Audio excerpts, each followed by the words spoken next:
the most beautiful thing about public libraries is that we're open and accessible to all. And the most challenging thing of a public library is that we're open and accessible to all. When you think of libraries, you probably think of the place you go to take out books. But that's a big part of their role, of course, but they do much, much more than that. We always say, it's not your grandmother's library, but it is your grandmother's library, but it's also everybody else's library. They play all kinds of roles in the community. They're delivers of all sorts of services, and they drive local culture. They offer classes and talks. They help people build skills and find jobs and much, much more. Then there's also a whole other aspect to what they do. And that's what we're going to talk about today. As our cities face a mental health and toxic drug crisis, librarians increasingly need to have the skills of social workers, responding to at-risk individuals and using naloxone on people having overdoses and a whole range of support services. They're continuing to adapt, as they have, in some cases for centuries. Not that these gals are that old, but their predecessors, adapt to the changing needs of communities, all while city budgets are stretched.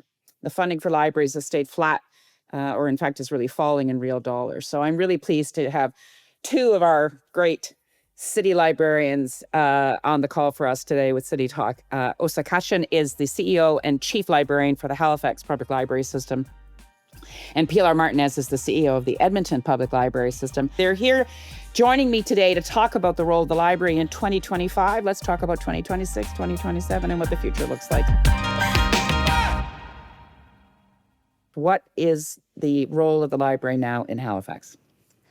Well, Mary, you started talking about that, it's not your grandmother's library, and then you corrected yourself. So I think at everyday life, at any of our branches, and most often, it's the thousands of people who use our central library every day.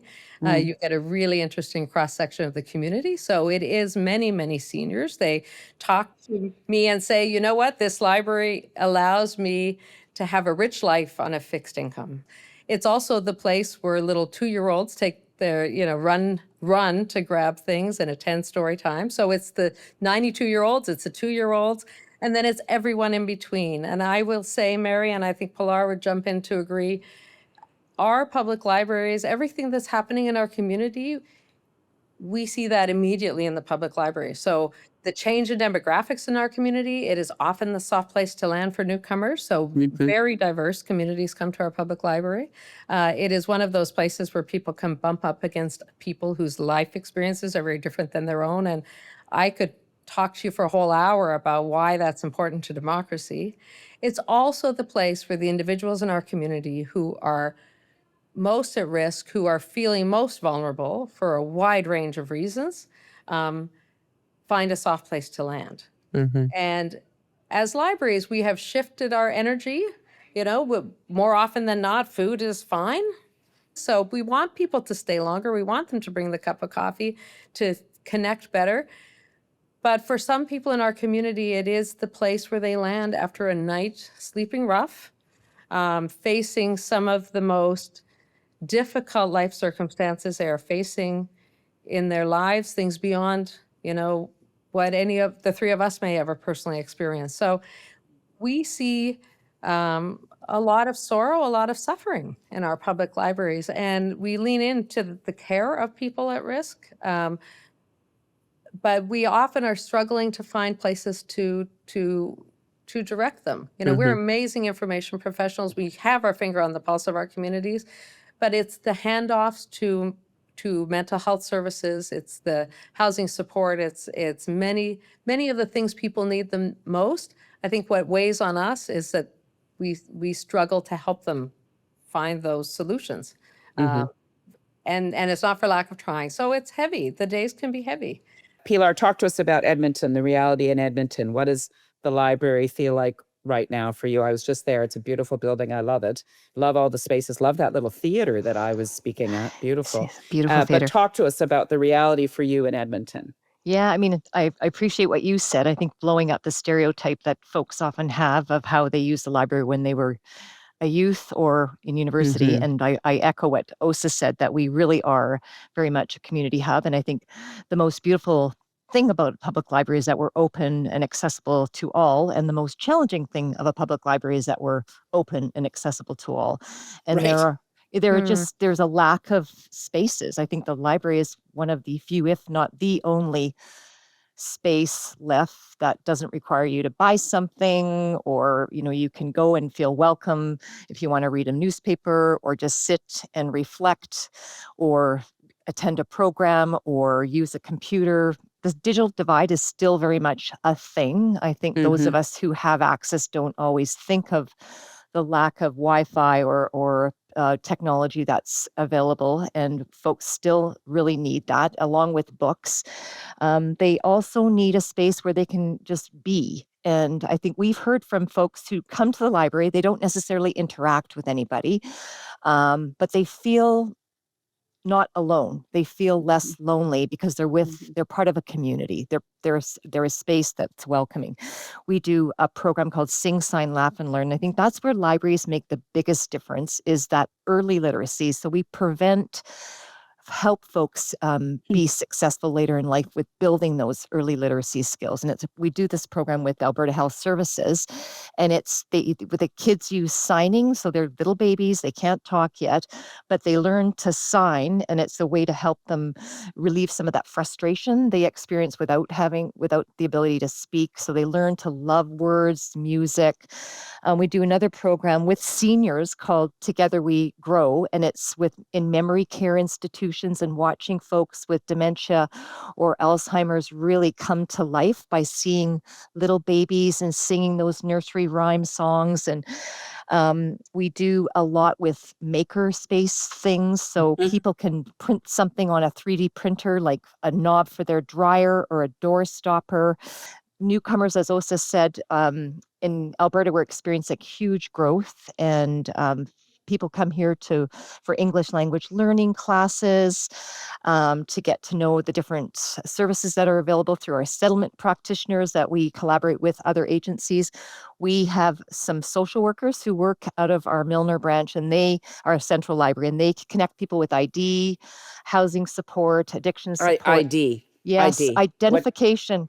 So that is such a critical thing again, we take this for granted, but if you don't have identification, you can't do a lot of things. So, and I think Osa's right. We end up, I think public libraries have unfairly carried a burden, and perhaps we haven't been as vocal about this burden as we may have had the potential to. And I think there's opportunity here for government organizations to really help solve some of these wicked social problems, and the library's there as a partner. And I think we think we're best, though, at providing library services.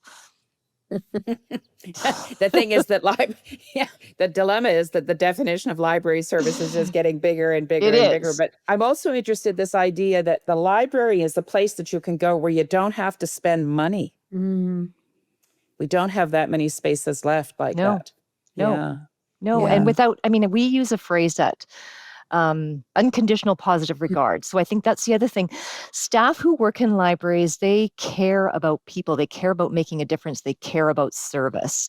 And I think it doesn't matter what your background, where you came from, where you slept last night, or whatever. I think there's a real commitment to making everybody feel welcome. And I think that is a unique feature of an attribute of our staff, an asset that we bring to community that is, I think it's pretty unique.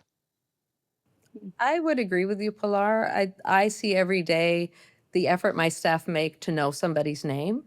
And it's quite intentional because, any one of us will be on our best behavior if somebody knows who we are. So, if we have the coffee on, if we greet someone by name, regardless of how many barriers they may have to settling in and doing well in the company of others, we know they will try their hardest because they are seen as human, they are respected on arrival. So, and I know Pilar's library does the same, and our colleagues across the country. When we think about how libraries will respond to community, we really do want people to come. We know that the evidence is there that the more time people spend at their public library, the better their life outcomes.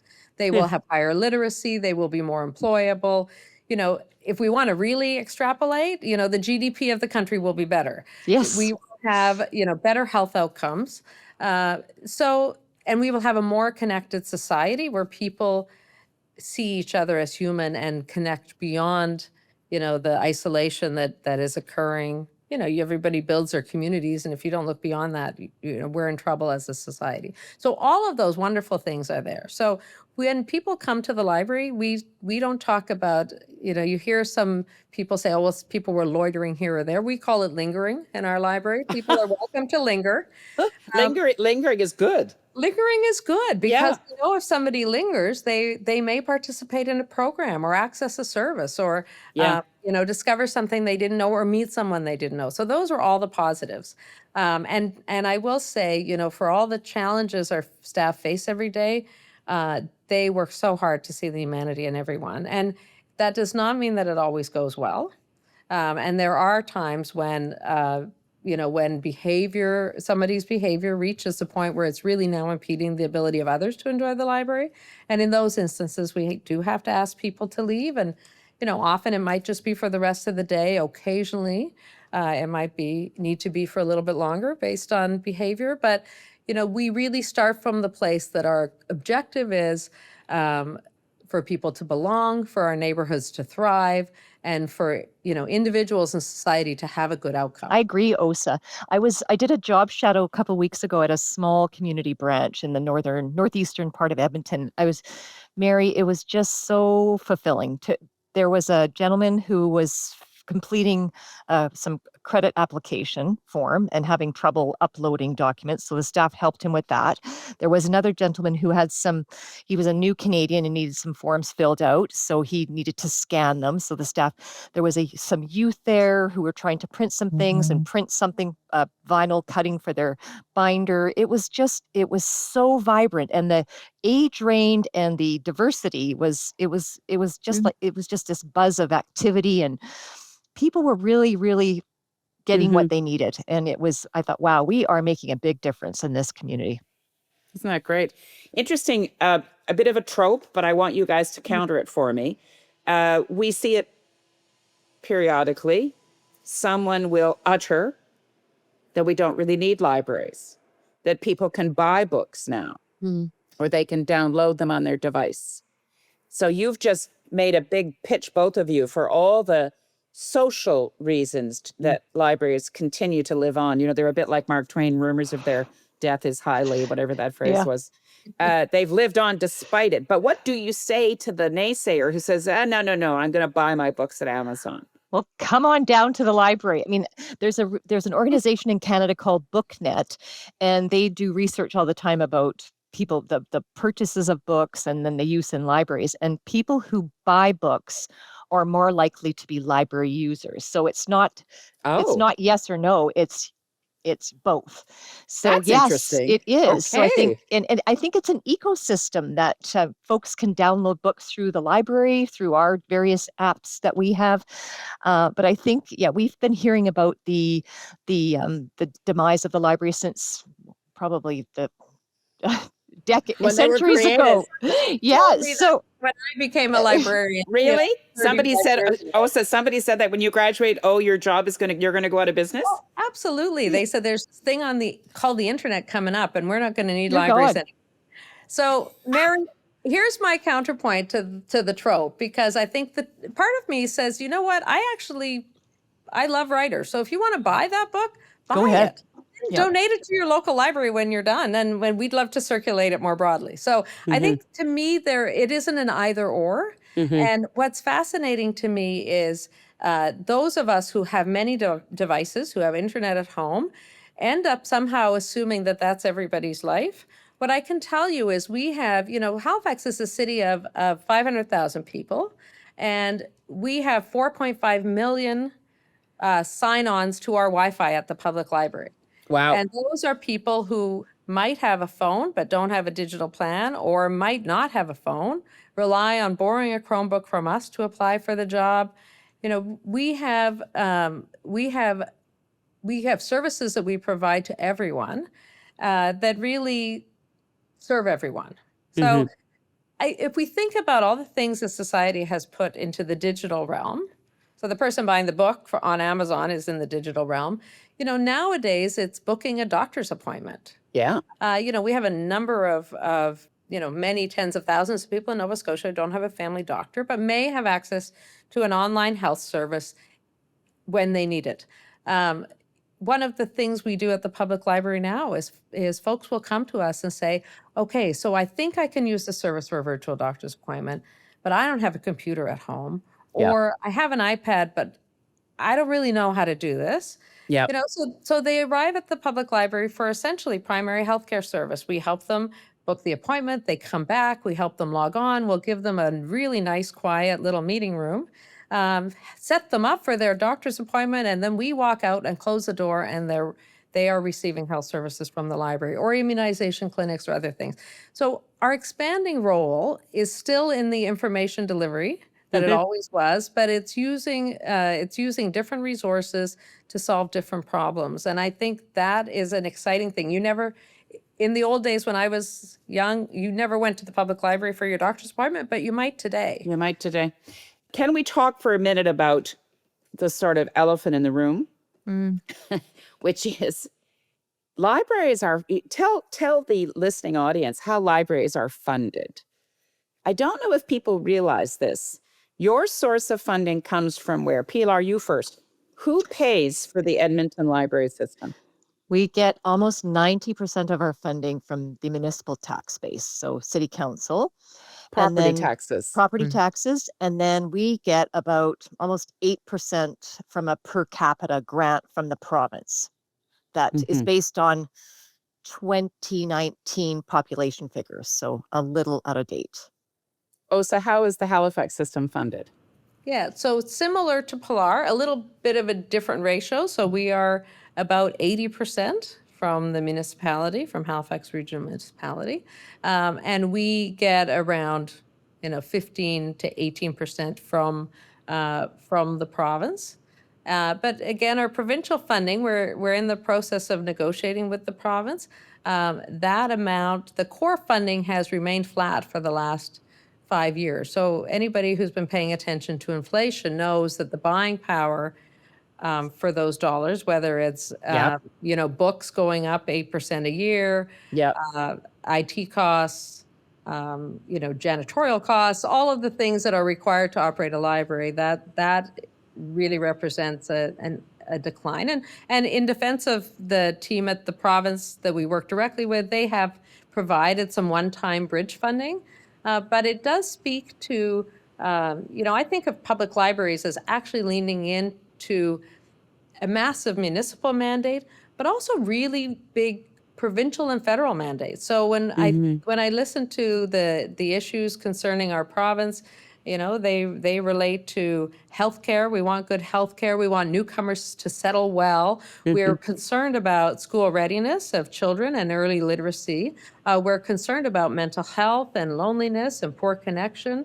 And we really want our seniors to age well in place. And those are all things that happen in the course of, every 5 minutes at the public library. So to me, what's interesting is our funding has historically, for urban public libraries, been primarily municipal and primarily tied to property taxes. And that, we should be well funded by the municipality. We build thriving neighborhoods. Mary, you and I have talked about, we're that anchor tenant. Yes. That makes a neighborhood hum and be healthy. Yeah. And our downtown's healthy. So we have a really important role to play municipally. But I would say that if you read the mandate letters for provincial ministers and federal ministers, we're all over that. Yeah. I think in all the ways we work. I think great cities have great libraries, and I think public libraries. I think Osa's right. We do get a bit of funding from fee, printing, and then of course some fundraising. I think in Edmonton, I would have to say we've been really fortunate with our council support over the last many years. Where we're going to have more difficulty, I think, is in the capital. So building branches, in the growing neighborhoods that have no other services. So we've got little storefronts in those communities that are just used phenomenally. But there's a drought of capital funding, and I do think the municipalities' hands are tied with being tied to the property tax. I'd love to see some innovation in terms of how how else municipalities can get some revenue, but it's tricky. Yeah, I mean, this is a theme of the City Talk discussions more broadly, is that the government closest to the people, the one that we depend on for most of our services, most people have no idea who funds a library, right? They No. have no idea.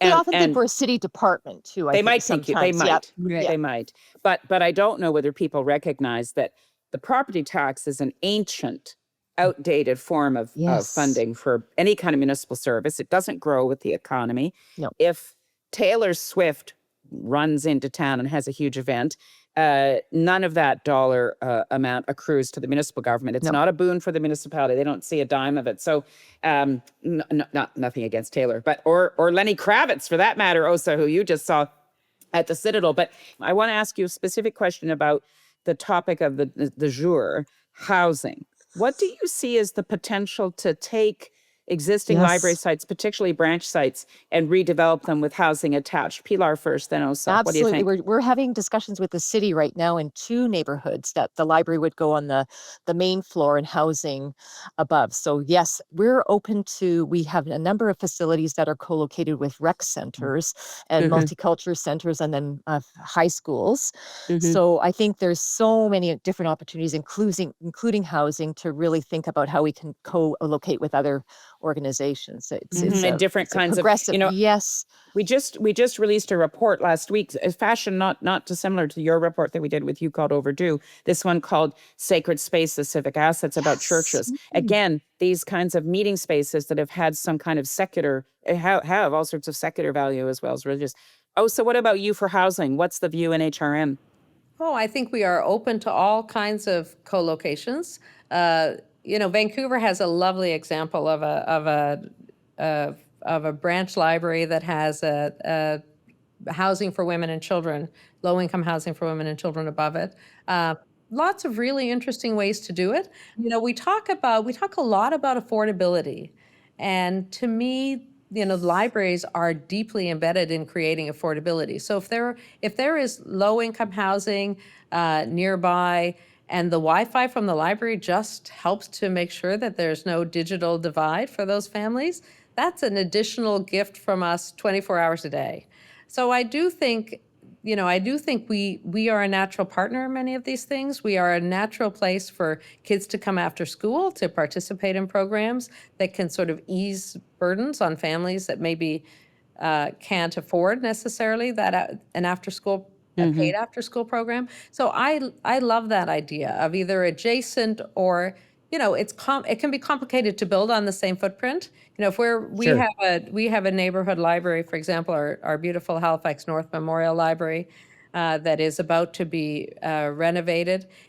It's built on a 60-year-old structure. Right. So it's not, even though that neighborhood could use some additional housing, it's not suitable for that renovation, but certainly with new builds, it's an interesting opportunity to explore. So I think we need to speak more about that when we think about what are the elements of an affordable, thriving life in an urban context. I always say great transit, walkability, services within reach, and a public library. Yeah, and good public space. We have a rich life on a fixed income, right? Yeah. I Go do ahead, think Pilar. the days of standalone libraries are gone. I think that it is really about community hubs and co-location. And even, with developers, we've got this little storefront way in the south of Edmonton that is just there's nothing else there. There's a desert of any community facility. So the library is the spot. And we've got funding to expand that to a 9,000 square foot space. But the developer and the leaseholder, the landlord, is so pleased with us because we are the hub. We're bringing people to those kind of that area. So I do think we need to keep being innovative in terms of where we put our libraries. And I think there's many opportunities to think creatively here to meet other communities, not just library needs. When you think of the life of a librarian, and maybe think of your predecessors, and then your progeny, who's next ahead. You've seen a whole bunch of transitions. Your predecessor saw a whole bunch of transitions. You've gone from one set of services to a much broader array of services. Looking forward, what do you think if you were counseling somebody who's 17 or 18 and saying, wondering about whether I want to get an MLS, what do you think the big challenges are going to be going forward for librarians? Osa, then Pilar. Well, I don't know that I think the challenges will be to remain relevant. So I think that has been the challenge and should continue to be the challenge. But you've met that one pretty well. Yes, but the world is going to continue to change. So Right. I really believe, with AI and disinformation and a variety of things on the horizon, that our communities are going to need us more, not less. That's interesting. So talk to me about that, because I think the distrust, I was having this conversation with somebody this very morning about AI. I feel like I see images now and I don't trust if they're real. So can the library be our arbiter of trusted information? What do you think? Well, I think we can help people be discerning consumers. So Okay. information literacy has always been a big part of what we do. Was the story in Mad Magazine the correct version, or was it, the Encyclopedia Britannica? So You're dating yourself. I know both of those publications, but I knew you would, Mary. Somebody's out there Googling what was Mad Magazine. But anyway, my point is we've always sat in that space. So we've always helped people. People come to us with questions and wondering about things, and we've helped them find their path through that. So I think that need is even greater. I think there's a plethora of information, but helping people to sift and sort through it requires some professional support. So that will remain our role. I also foresee that we will likely never lose a community role. So, COVID made us highly individualistic in the sense that we closed our bubbles to the 10 closest to us. We did all these things that separated us from one another. And when I think about Canada's democracy and I think about how we become a thriving and respectful society, I'll quote, I'll refer back to Jan Gehl, the well-known Danish urbanist. He said, we need accidental collisions. We need places where we bump into people whose lives are different than our own. And so I think the role of the library, we will shift and adjust to new technologies, and we will adjust to changes in the community, but we will forever be that vital foundation of a democratic, cohesive society. And without places where we connect across the things that divide us, without looking each other in the eye, and without seeking to understand, and without curiosity, we're in big trouble. So that's the role of the libraries will forever be to make those things happen.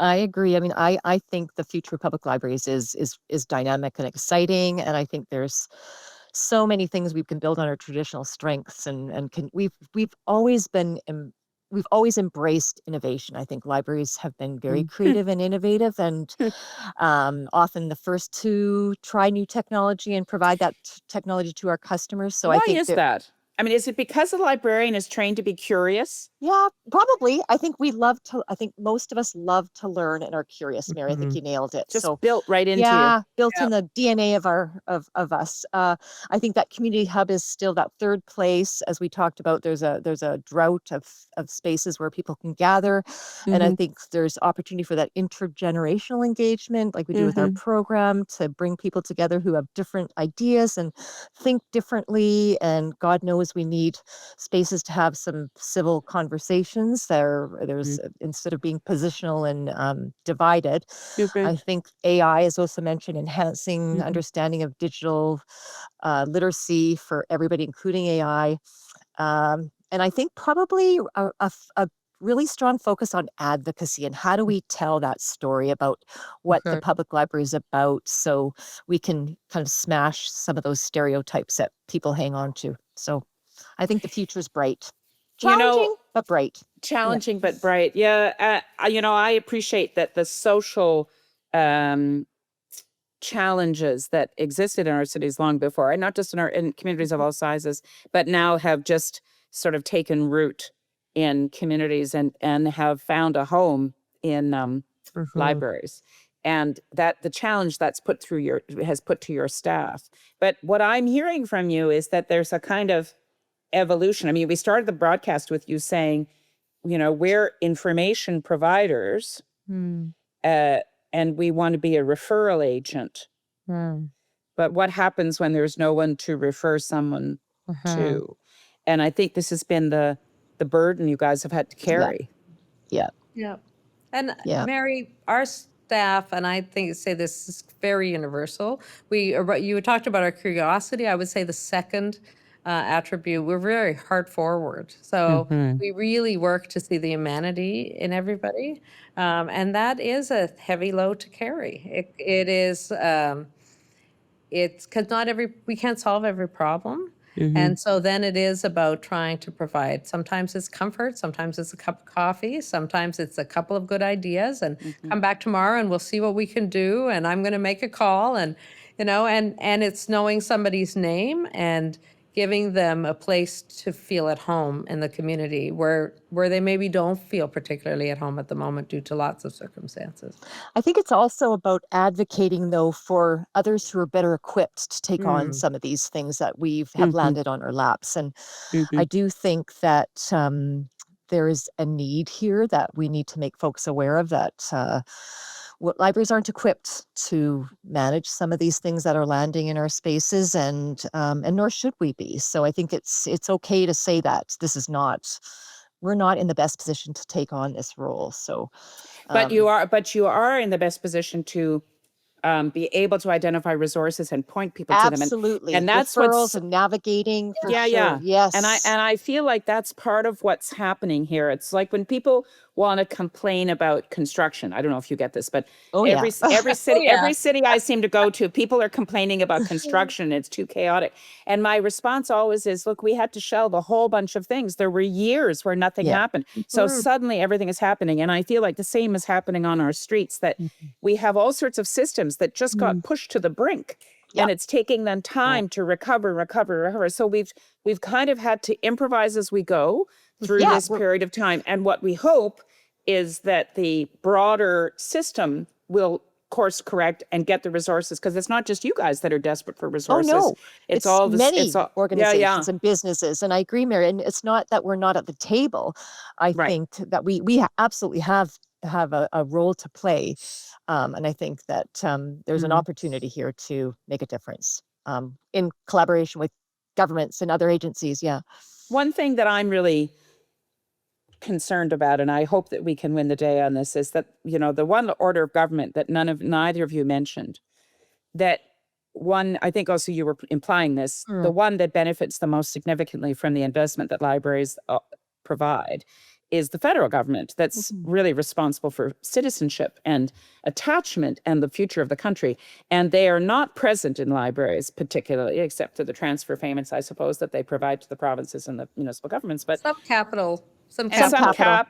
But as we know, this government is pursuing a build, baby, build kind of mantra around infrastructure and around housing. And so I think part of the challenge for us who are advocates for this ground up, place-based quality of life that underpins all aspects of society is that we persuade folks that these are investments in infrastructure, these are investments in capacity, these are investments that are crucial to the future of the economy of Canada and to the social evolution and functioning of Canada. So I want to thank you for joining us. I'm always so struck by how important your vocations are to connecting people and place.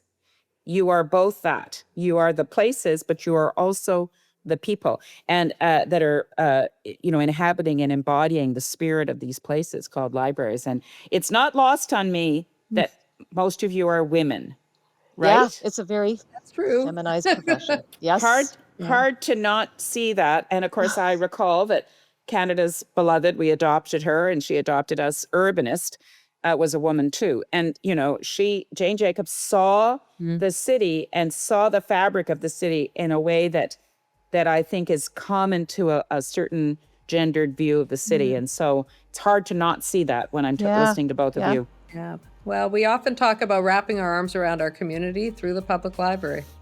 And and we have heart. We care. Well, thank you.